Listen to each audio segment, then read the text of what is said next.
আসসালামু আলাইকুম, স্বাগত জানাচ্ছি আরটিভি সন্ধ্যা সংবাদে। আপনাদের সাথে আছি আমি সালিহা পারভিন সাথী এবং আমি ফাহমিদা সালাম। ঐকমত্য কমিশনের সংলাপে যেসব বিষয় একমত হচ্ছে না নির্বাচনের পর তার সংসদে আলোচনার মাধ্যমে বাস্তবায়ন করা হবে বলে জানিয়েছেন বিএনপি মহাসচিব মির্জা ফখরুল ইসলাম আলমগীর।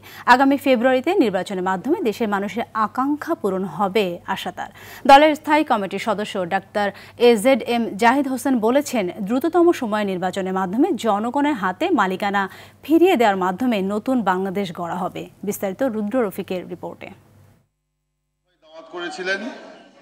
ঢাকা রিপোর্টার্স ইউনিটিতে বাংলাদেশের বিপ্লবী ওয়ার্কার্স পার্টির 29তম প্রতিষ্ঠাবার্ষিকীর আয়োজনে যোগ দেন বিএনপি সহ যুগপথ আন্দোলনের নেতারা। এ সময় তারা দেশ গঠনে আগামী দিনে সবাইকে ঐক্যবদ্ধ থাকার আহ্বান জানান। ইনশাআল্লাহ সুদৃঢ় ঐক্য নিয়ে আগামীর বাংলাদেশটা সুন্দর হবে। শোষণমুক্ত গণতান্ত্রিক বৈষম্যহীন রাষ্ট্র প্রতিষ্ঠা করা, সেটাতে আমরা হাতে হাত ধরে এগিয়ে যেতে পারি।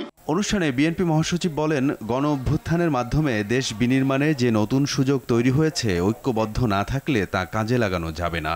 কতগুলো বিষয়ে একমত হচ্ছি আমরা, কতগুলো বিষয়ে একমত হচ্ছি না। যতগুলো বিষয়ে একমত হওয়া যাবে সেগুলো আমরা বাস্তবায়িত করব। যেগুলো হতে যাচ্ছে না, ইলেকশনের পরে পার্লামেন্টে সেই বিষয়গুলো নিয়ে আমরা আলোচনা করব। ফেব্রুয়ারি মাসে একটা নির্বাচন হবে, তার মাধ্যমে আমাদের কিছুটা হলেও আমরা আমাদের সেই আশাগুলো পূরণ করার একটা সুযোগ তৈরি হবে। জাতীয় প্রেস ক্লাবে রাষ্ট্রনায়ক জিয়াউর রহমানের নেতৃত্ব ও বর্তমান বাংলাদেশ বিষয়ক আলোচনা সভায় দলের স্থায়ী কমিটির সদস্য ডাক্তার AZM জাহিদ হোসেন বলেন, তারেক রহমানের 31 দফা আগামীর বাংলাদেশ বিনির্মাণের সোপান। দ্রুততম সময়ের মধ্যে জনগণের অধিকার জনগণকে ফেরত দেওয়ার মধ্যেই আগামীর বাংলাদেশ গড়ার শক্তি নিহিত আছে। কোনো অবস্থাতেই এটিকে যদি প্রলম্বিত করার চেষ্টা করা হয় আর বিএনপিকে নিয়ে বারে বারে কথা বলার চেষ্টা করা হয়, আজকে অনেকে অনেক কথা বলেন, ভাই আমরা পিছনের দিকে তাকাতে চাই না। জনগণ যাদের ভোট দিয়ে নির্বাচিত করবে তারাই দেশ পরিচালনা করবে। এজন্য মানুষের ভোটের অধিকার নিশ্চিত করাই এখন অন্যতম কাজ বলেও জানান ডাক্তার জাহিদ হোসেন। জনগণ যাকে ভালো তাকে গ্রহণ করবে। রুদ্র রফিক, RTV, ঢাকা। নির্বাচন কমিশন স্বাধীন হলেও সরকারি সহযোগিতা ছাড়া সুষ্ঠু নির্বাচন করা সম্ভব নয় বলে মন্তব্য করেছেন প্রধান নির্বাচন কমিশনার AM নাসির উদ্দিন। নির্বাচন নিয়ে কমিশন নিজস্ব কর্মপরিকল্পনায় এগুচ্ছে জানিয়ে তিনি বলেন, সময় হলে ভোটের তারিখ ঘোষণা করা হবে। সরকারি নির্বাচন প্রশিক্ষণ ইনস্টিটিউটে ইসি সচিবালয় ও নির্বাচনী প্রশিক্ষণ ইনস্টিটিউটের কর্মকর্তাদের 2 দিনব্যাপী নির্বাচনী আইন ও বিধি বিষয়ে প্রশিক্ষণের উদ্বোধন শেষে কথা বলেন CSE।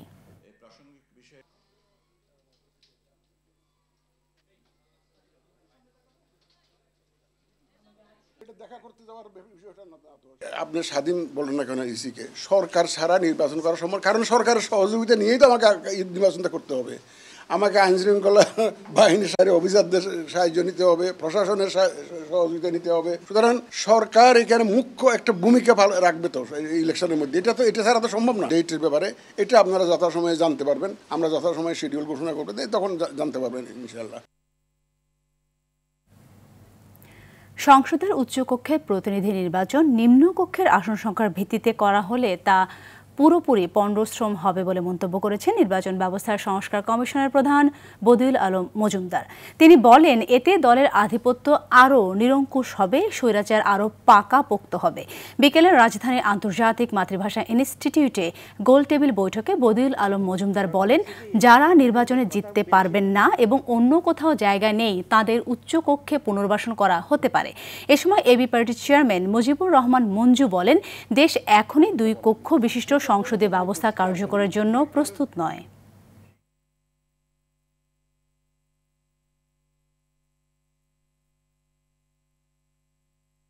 দুটি মিক্সড বেসিক, কোনোটাই কিন্তু উত্তম নয়, দুটোতেই ত্রুটি আছে। তাই আমরা মনে করি যে নিম্নকক্ষে আমাদের এই আসনভিত্তিক পদ্ধতি হতে পারে, উচ্চকক্ষে আমাদের সংখ্যানুপাতিক পদ্ধতি হতে পারে। আমরা খুবই চিন্তিত যে আসলে এটা কি একটা বার্ডেন হবে, 100টা আসনে 100টা লোককে আরও গভর্নমেন্টের খরচ বাড়বে, না এটা আসলে কার্যকর হবে। এই পয়েন্ট অফ ভিউ থেকে আমরা বলেছিলাম যে বাংলাদেশ এখনও বাইক্যামেরাল পার্লামেন্টের জন্য 2টা হাউস মেনটেন করার জন্য প্রস্তুত হয় নাই। এই অভ্যুত্থানটা তো কোনো রাজনৈতিক দলের নেতৃত্ব হয় নাই, রাজনৈতিক দলের সংগ্রাম ব্যর্থ হয়েছে।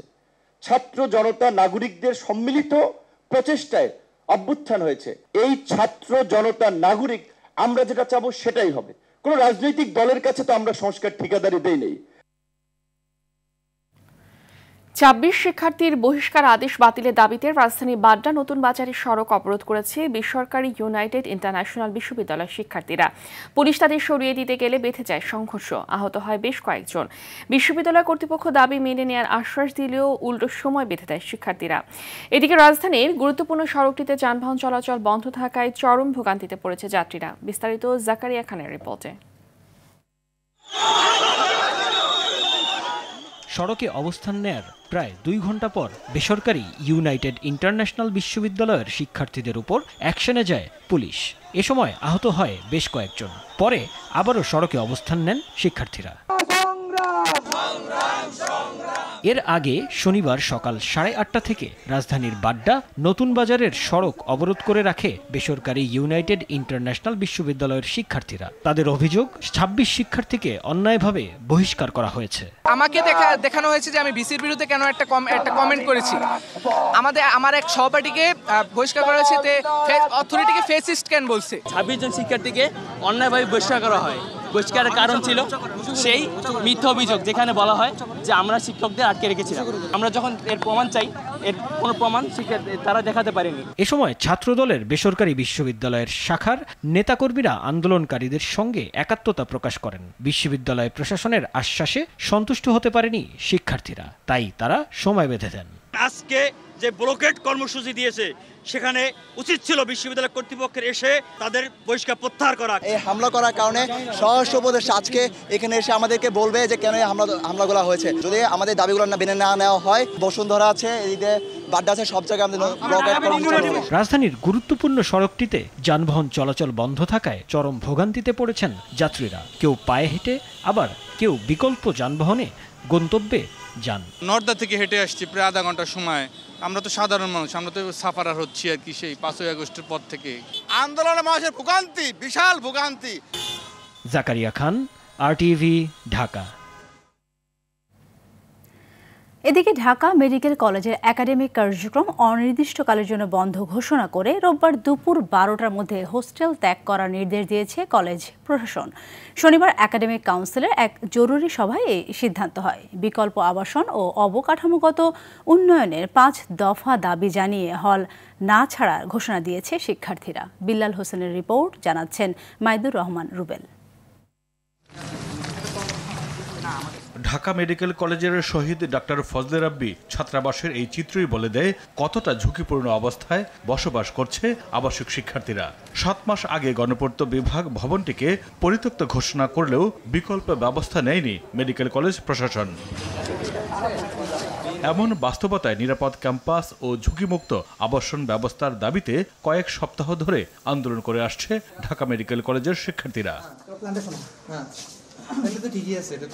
সবশেষ নতুন ব্যাচের শিক্ষার্থীরা তাদের ওরিয়েন্টেশন প্রোগ্রাম বয়কট করে। এমন পরিস্থিতিতে একাডেমিক কার্যক্রম বন্ধ ঘোষণা করে হল ছাড়ার নির্দেশ দেয় মেডিকেল কলেজ প্রশাসন। নির্দেশনা প্রত্যাখ্যান করে হল না ছাড়ার ঘোষণা দেয় আন্দোলনরত শিক্ষার্থীরা। আমাদের কালকে দুপুর 12টার মধ্যে হল ছাড়তে বলা হয়েছে। আমরা আসলে হল খালি করব না, আমরা হলে থাকবো। বা আমরা আজকে যে আন্দোলন করছি, ম্যাক্সিমাম আমরা ঢাকার যারা লোকাল তারা এসেছে বা হলে দূর থেকে এসে তারা আন্দোলন করছে। আমরা আন্দোলন করছি একটা নিরাপদ ভবিষ্যতের জন্য। একাডেমিক কার্যক্রম বন্ধ হওয়ায় শিক্ষা ব্যবস্থায় প্রভাব পড়বে না বলে জানান অন্যান্য শিক্ষার্থীরা। একাডেমিক কার্যক্রম টোটালি বন্ধ করে দিলে এটা টোটালি জাস্ট আমাদের যে আন্দোলনটা আছে সুরক্ষিত হল পাওয়ার জন্য, নিরাপদ হল পাওয়ার জন্য, এটাকে শুধু একটা বানচাল করার জন্য একাডেমিক কার্যক্রমটা বন্ধ করে দেওয়া হয়েছে, আমার কাছে যতটুকু মনে হয়। শিক্ষার্থীদের দাবির সাথে একাত্মতা প্রকাশ করে ঢাকা মেডিকেল কলেজের অধ্যক্ষ বলেন, সমস্যা সমাধান করে দ্রুত একাডেমিক কার্যক্রম শুরু হবে। ওই ঝুঁকিপূর্ণ যে 4th ফ্লোর পিডব্লিউডি আপনাকে পরিত্যক্ত ঘোষণা করছে, ওটা তো সংস্কারও হয় না। সেই পরিত্যক্ত বিল্ডিং এ তারা কেন থাকবে? তাদের নিচে রাখতে চাই, অন্য রুমে রাখতে চাই, তাদের পছন্দ মতন হয় না বিধায় তারা আসে না। ছাত্ররা আমাদের কথা শুনলে আমরা ছাত্রদের কথা শুনবো, তাদের দাবির সাথে একমত, তারপরে আমরা একাডেমিক অ্যাক্টিভিটিসে ফিরে যাব দ্রুতই। পেশাগত MBBS পরীক্ষায় অংশগ্রহণকারী ও বিদেশি শিক্ষার্থীরা এই সিদ্ধান্তের আওতামুক্ত থাকবেন। মাইদুর রহমান রুবেল, RTV, ঢাকা। চট্টগ্রামে গেল 24 ঘন্টায় করোনা ভাইরাসে আক্রান্ত হয়ে আরও একজনের মৃত্যু হয়েছে। এ নিয়ে মৃতের সংখ্যা দাঁড়িয়েছে 2 জনে। নতুন করে আরও 6 জন শনাক্ত হয়েছে। এখন পর্যন্ত মোট করোনা আক্রান্তের সংখ্যা 62 জন। সিভিল সার্জন কার্যালয় থেকে প্রকাশিত প্রতিবেদনে এ তথ্য জানানো হয়। ফজলাতুন্নেসা নামের মারা যাওয়া নারী গেল 3 দিন চট্টগ্রাম জেনারেল হাসপাতালে ভর্তি ছিলেন। তিনি ফুসফুস ক্যান্সারে আক্রান্ত ছিলেন বলে জানিয়েছেন চিকিৎসকরা। এদিকে কুড়িগ্রাম 250 শয্যার জেনারেল হাসপাতাল সহ উপজেলা স্বাস্থ্য কমপ্লেক্সগুলোতেও করোনা টেস্ট শুরু হয়েছে। ভারত থেকে আসা ট্রাক চালকরা যাতে হিল স্থল বন্দরের বাইরে যেতে না পারে সেই বিষয়ে কঠোর নজরদারি শুরু করেছে প্রশাসন।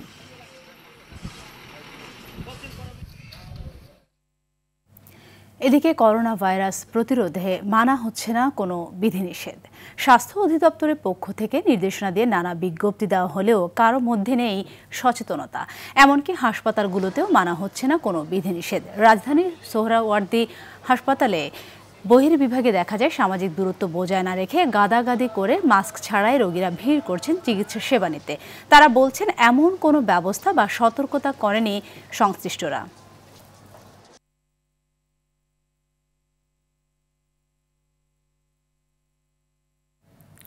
বরিশালে বাড়তে শুরু করেছে ডেঙ্গু রোগীর সংখ্যা। স্বাস্থ্য অধিদপ্তরের তথ্য মতে শুক্রবার পর্যন্ত দেশে ডেঙ্গু আক্রান্ত মোট সংখ্যা ছাড়িয়েছে 7,077 জনে। তাদের মধ্যে 3,280 জনই বরিশাল বিভাগের, যা মোট আক্রান্তের 46%। সবচেয়ে খারাপ পরিস্থিতি বিভাগের বরগুনা জেলায়। এই জেলায় 2026 জনের ডেঙ্গু শনাক্ত হয়েছে। গত 24 ঘন্টায় বরিশাল জোনে নতুন করে আক্রান্ত হয়েছে 86 জন রোগী। বর্তমানে বরিশালে বিভিন্ন সরকারি হাসপাতালে 418 জন রোগী চিকিৎসা নিচ্ছেন।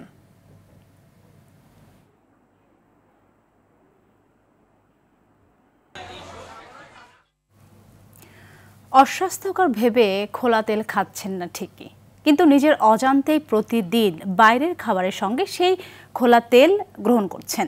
ফলে এই তেলের অদৃশ্য বিষে একদিকে যেমন ভিটামিন এর ঘাটতির ঝুঁকি বাড়ছে, তেমনি পরিশোধিত না হওয়া ব্যবহৃত তেলের ক্ষতিকর উপাদান স্বাস্থ্য ঝুঁকি তৈরি করছে বলে জানান চিকিৎসকরা।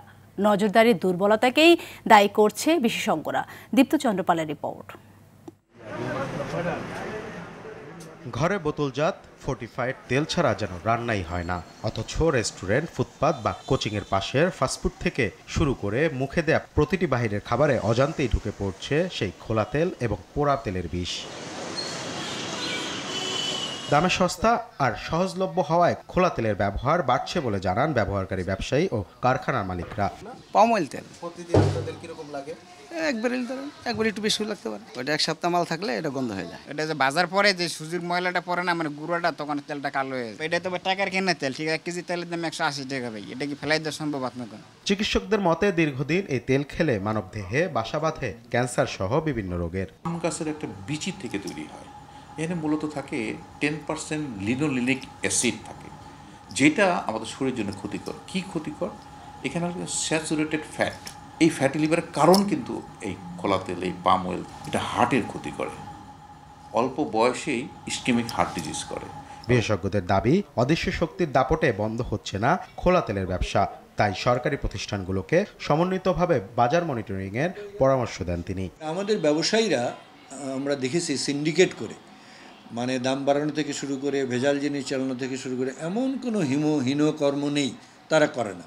তারা প্রভাবশালী হওয়ার ফলে এবং এনাদের বুদ্ধি কম থাকার ফলে সহজেই তারা প্রভাবিত করে ওই আইনটাকে পাল্টিয়ে নেয়। যে তারা নানা কিছু দেখায় যে এটা প্যাকেটে বিক্রি করলে দাম বেশি পড়ে যায়, প্যাকেটের দাম লাগে, এটা প্যাকেটজাত করার সবার কাছে সেই সক্ষমতা নেই, সুতরাং এটা খোলা তেল কিছু দিতেই হবে। এই কিছু দিতে যেয়ে দেখা যায় যে বেশিরভাগই খোলা তেল, এবং খোলা তেল হলে এগুলোতে ভেজাল মেশানোটা সহজ। বাজারে খোলা তেল বন্ধের নির্দেশ থাকলেও স্থানীয় ও আন্তর্জাতিক বাজারের অস্থিতিশীলতার সুযোগে তা আলোর মুখ দেখছে না। দীপ্ত চন্দ্রপাল, RTV, ঢাকা। গাজীপুরের শ্রীপুরে চিকিৎসক দম্পতিকে অস্ত্রের মুখে জিম্মি করে নগদ 1.5 লাখ টাকা এবং 12 ভরি স্বর্ণালংকার লুটে নিয়েছে ডাকাত দল। গতরাতে তেলিহাটি ইউনিয়নের আনসার টেপির বাড়ি বাজারের পাশে একটি বাড়িতে এ ঘটনা ঘটে। এ সময় ডাকাতরা প্রায় আধা ঘন্টা বাড়িতে অবস্থান করে। যাওয়ার সময় পুলিশ ও গণমাধ্যম কর্মীদের ঘটনাটি জানাতে নিষেধ করে হুমকি দিয়ে যায়। পরে 999-এর মাধ্যমে খবর পেয়ে রাতে পুলিশ চিকিৎসক দম্পতির বাড়ি পরিদর্শন করে। রাজধানী ধানমন্ডিতে থানা ছাত্র দলের উদ্যোগে মরহুম আরাফাত রহমান কোকো স্মৃতি ফুটবল টুর্নামেন্ট শুরু হয়েছে। সকালে এই শুভ উদ্বোধন করেন বিএনপির আন্তর্জাতিক বিষয়ক সম্পাদক ব্যারিস্টার নাসির উদ্দিন আহমেদ অসীম। এই সময় বিএনপির এই নেতা বলেন, ছাত্রদল যুবদল সবসময় সমাজের উন্নয়নমূলক কাজে সামনের সারিতে থাকে। মাদকের ভয়াবহতা থেকে যুব সমাজকে দূরে সরিয়ে রাখতে এবং দর্শকদের বিনোদন দিতে এই আয়োজন অত্যন্ত ভালো উদ্যোগ।